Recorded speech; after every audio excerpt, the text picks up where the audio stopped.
Welcome to my channel, everybody. This is how I make my homemade granola.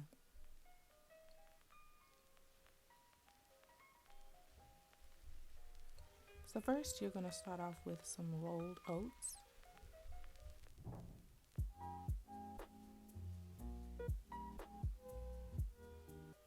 To that you're going to add some quinoa. I've never used it in this application before, but it seemed to work out pretty well. It gave it a nice crunch. I also added some pecans or pecans, however way you pronounce it.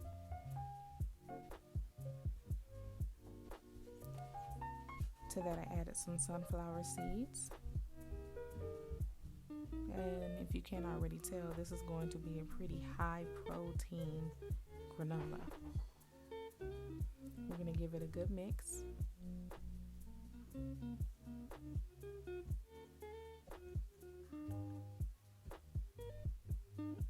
Then we're going to continue adding more protein.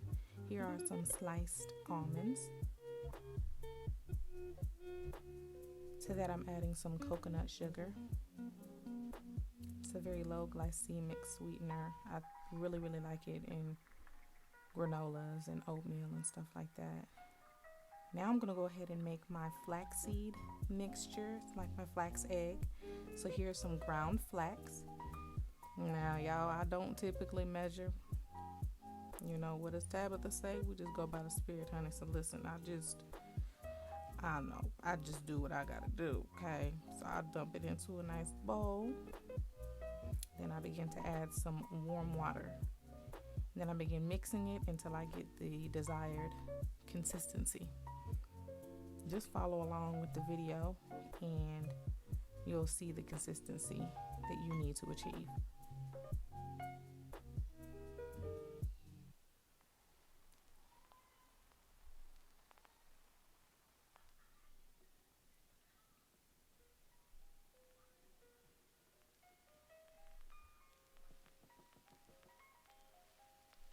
There you go. I didn't add any more water, so that's it. Once we've mixed all of our nuts and seeds and quinoa and oats together, we're going to go ahead and add our flax egg mixture.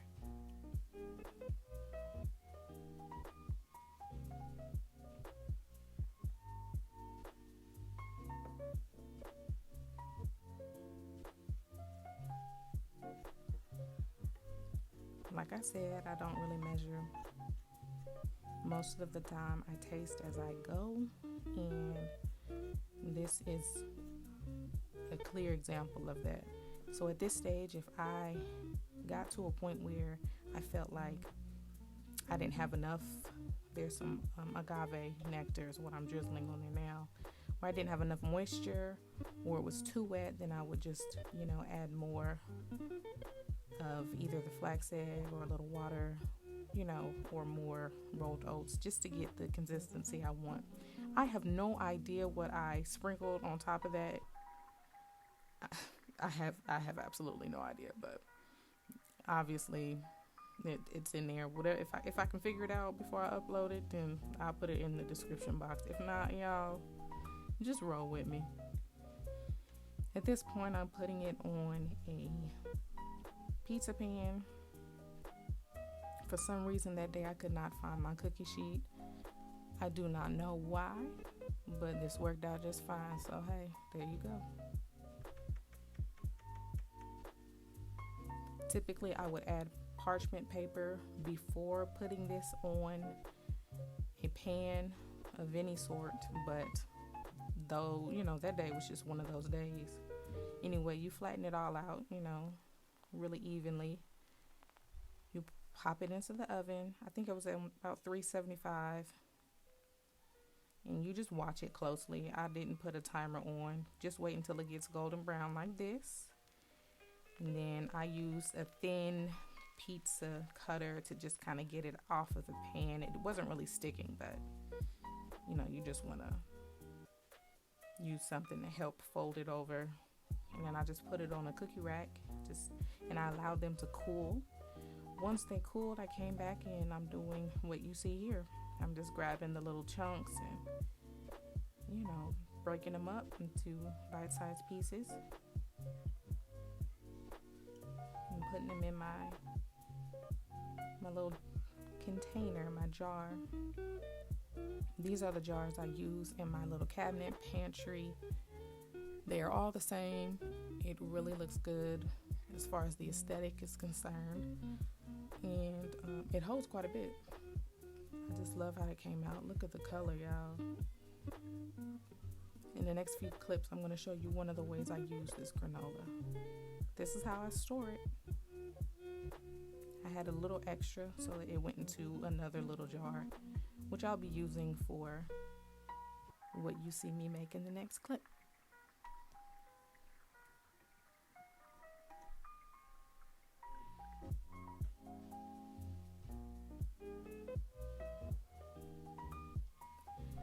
Alright, y'all, so on to making a smoothie. I've combined several different berries, blueberries, cherries, strawberries, things like that. I added a splash of water and I blended it on high in that Vitamix bowl. I got a bowl, scooped my smoothie in there. I did not add much water because it makes the smoothie melt down and become more liquefied than I want. So typically I don't add much water. You just have to be patient with your blender. If it's not a high-speed one, like a Vitamix or a Blendtec or a Ninja, just be patient with it and stop and mix, when you need to. But here I am putting it in the bowl with some pineapple. That was the fresh fruit that I had at home at the time.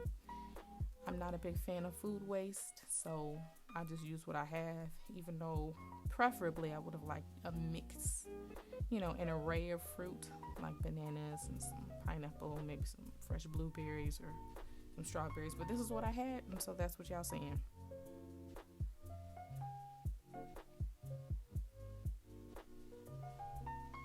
To that, you see I'm adding that little chunk that was left over that didn't fit into the jar. That's what I'm using to put on the smoothie. And the leftover bits that I couldn't put on the smoothie, I put in a smaller jar to use the next day.